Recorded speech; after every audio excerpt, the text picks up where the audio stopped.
দর্শক, বিভিন্ন বিশ্ববিদ্যালয়ের বিক্ষোভের আরো খবর জানাতে আমাদের সঙ্গে যুক্ত হবেন আমাদের সহকর্মীরা। আমরা শুরুতে যাচ্ছি সাভারে, সেখানে রয়েছেন সহকর্মী নাজমুল হুদা। নাজমুল, জানাবেন সেখানকার এখন কেমন অবস্থা দেখছেন এবং আন্দোলনকারীদের সাথে কথা হয়েছে কিনা, তারা কি বলছেন?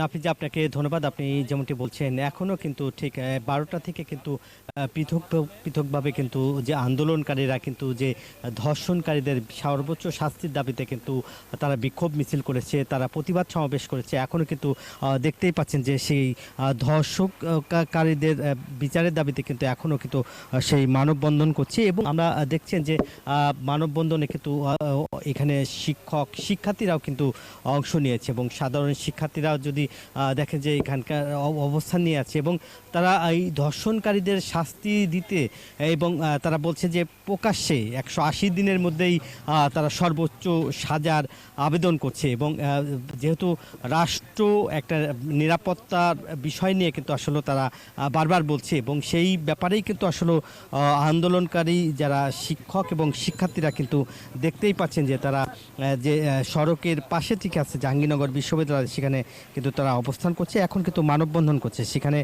আইন শৃঙ্খলা পরিস্থিতি চরম অবনতি হয়েছে, সেই বিষয় নিয়ে কিন্তু আপনার তারা আসলে সেখানে মানববন্ধন করছে। এবং আমরা যদি একটু এখানকার যারা শিক্ষার্থীরা রয়েছে এবং তারা সেখানে দেখতেই পাচ্ছেন যে এখন কিন্তু তারা এখানে অবস্থান করছে এবং তারা সর্বোচ্চ শাস্তি চায়। এবং যেহেতু বলছে অন্তর্বর্তীকালীন সরকারের দর্শকদের পাহারাদার, এরকমও কিন্তু তারা প্লেকার্ড হাতে নিয়ে কিন্তু তারা অবস্থান করছে। এই ছিল আমার কাছে জাহাঙ্গীরনগর বিশ্ববিদ্যালয় থেকে মানববন্ধনের সর্বশেষ খবর। একই খবর জানতে ঢাকা ইউনিভার্সিটিতে আমার আর এক সহকর্মী রয়েছে, রিয়াজ সুমনের কাছে যাচ্ছি।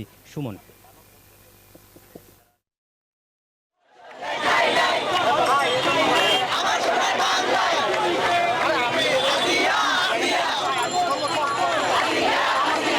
ধন্যবাদ। আমি আছি ঢাকা বিশ্ববিদ্যালয়ের অপরাজ্য বাংলার সামনে। আপনাদেরকে জানাই আসলে আজকে সকাল থেকেই ঢাকা বিশ্ববিদ্যালয়ের বিভিন্ন বিভাগের শিক্ষার্থী এবং শিক্ষকরা এই সারা দেশব্যাপী যে ধর্ষণ এবং নারী নির্যাতনের যে খবরগুলো সাম্প্রতিক সময়ে গণমাধ্যমে এসেছে, তার প্রতিবাদে আসলে তারা এই বিভিন্ন জায়গায় আজকে অবস্থান করছেন। এবং আমরা দেখতে পেয়েছি যে ঢাকা বিশ্ববিদ্যালয়ের বিভিন্ন বিভাগের সামনে সামনে তারা মানববন্ধন কর্মসূচি পালন করেছে, মিছিল করেছে। একই সাথে তারা সেই মিছিলগুলো নিয়ে রাজু ভাস্কর্য এবং অপরাজয় বাংলার সামনে এসে তারা অবস্থান গ্রহণ করে এবং সেখানে তারা নানান ধরনের স্লোগান এবং মিছিলের মধ্য দিয়ে এই ঘৃণ্যতম অপরাধের শাস্তির দাবি জানায়। এবং তারা বলছে যে আসলে এই ঈদে জামা জুতো অ্যাক্সেসরিজের ডিসকাউন্ট। যারা এই ধর্ষণকারী বা ধর্ষকের সাথে যারা জড়িত তাদেরকে আসলে ফাঁসি দিতে হবে এবং ফাঁসির দাবি সহ তাদের সর্বোচ্চ যে শাস্তি, সেই দাবিগুলো কিন্তু তারা করে আসছেন। আমরা দেখতে পাচ্ছি যে এখনো শিক্ষার্থীরা স্লোগানে তাদের সেই দাবিগুলোর কথা জানাচ্ছেন এবং তাদের সেই দাবিগুলোর সাথে আসলে তারা বলছে যে সরকার এরকম অপরাধেরগুলোর সাথে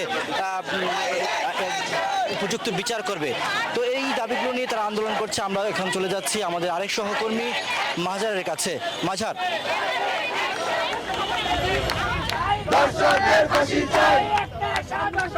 রিয়াজ সুমন, আপনাকে ধন্যবাদ। আপনি যেমনটা বলছিলেন যে এই আসিয়ার ধর্ষণকে কেন্দ্র করে সারা দেশে কিন্তু উত্তাপ এবং বিক্ষোভ চলছে এবং তারই ধারাবাহিকতায় আমরা ঠিক এই মুহূর্তে নতুন বাজার মোড়ে আছি এবং নতুন বাজার মোড়ে ডিআইইউ, ইআইটিএস প্রাইভেট ইউনিভার্সিটির শিক্ষার্থীরা আছেন। তারা সকাল থেকে এখানে বিক্ষোভ মিছিল করছেন এবং তারা বলছেন আসিয়ার ধর্ষকদের দ্রুত সময়ের মধ্যে গ্রেফতার করতে হবে এবং তাদের শাস্তি নিশ্চিত করতে হবে। কারণ এই ধরনের শাস্তি না হওয়ার কারণে কিন্তু একের পর এক ধর্ষণের মাত্রা বেড়ে চলছে এবং এবং বিগত সময়ে যে দর্শনগুলো হয়েছে সেই দর্শনের বিচার না হওয়া এবং বিচারহীনতা সংস্কৃতির যে একটি কাঠামো গড়ে উঠেছে, এই কাঠামো থেকে বের হতে হবে এবং যারা এরকম জঘন্য এবং নিকৃষ্ট কাজের সাথে জড়িত তাদেরকে রাষ্ট্রের সর্বোচ্চ আইনটি প্রয়োগ করতে হবে। একই সাথে সামাজিক নিরাপত্তার বিষয়টি এসেছে, রাষ্ট্রীয় নিরাপত্তার বিষয়টি এসেছে এবং রাষ্ট্রের যে ধরনের আইন কাঠামো আছে সেই ধরনের আইন কাঠামোগুলো পরিবর্তন করতে হবে। এবং তারা বলছেন এই যে বিচারহীনতা সংস্কৃতি, তার কারণে কিন্তু একের পর এক সংঘবদ্ধভাবে দর্শনগুলো হচ্ছে এবং শিশু আচিয়ার ক্ষেত্রে যে ঘটনাটি ঘটেছে এটা একেবারে জঘন্য এবং নিকৃষ্ট বলছেন এখানকার শিক্ষার্থীরা। এবং তারা বলছেন তারা প্রকাশ্যে এটার ফাঁসি দেখতে চান এবং রাষ্ট্রের যে আইন কাঠামো আছে সেগুলোকে পরিবর্তন করতে হবে এবং রাষ্ট্র ব্যবস্থাকে কঠোরভাবে এগুলোকে দমন করতে হবে। তারা বলছেন যে এই যে বিচার না হওয়ার কারণে দর্শকরা মনে করছেন এই ধরনের শাস্তি থেকে তারা বিভিন্ন আইনের ফাঁক ফুকুরতে চলে যাচ্ছেন, ফলশ্রুতিতে তারা একের পর এই ধরনের অন্যায় কাজে জড়িত হচ্ছেন। এবং তারা বলছেন আচিয়াকে কেন্দ্র করে অতীতের যে ঘটনাগুলো ঘটেছে সেগুলোকে বিচারের আওতায় আনতে হবে এবং যে কোনো মূল্যে এই ধরনের তারা দর্শকদের বিচার চাচ্ছেন এবং রাষ্ট্রের ব্যবস্থাপনা যে কোনো ধরনের ব্যবস্থা নেবেন এবং তারা কঠোর ব্যবস্থা নেবেন এমন কথাই কিন্তু তারা বলছেন। নতুন বাজার মোড় থেকে আচিয়াকে কেন্দ্র করে যে দর্শনের বিচার তারা চাচ্ছেন তার সম্পর্কে আমার কাছে সর্বশেষ তথ্য। নাফিসা। ধন্যবাদ সহকর্মী নাজমুল হুদা, মাঝহার এবং সেই সাথে রিয়াজ সুমন।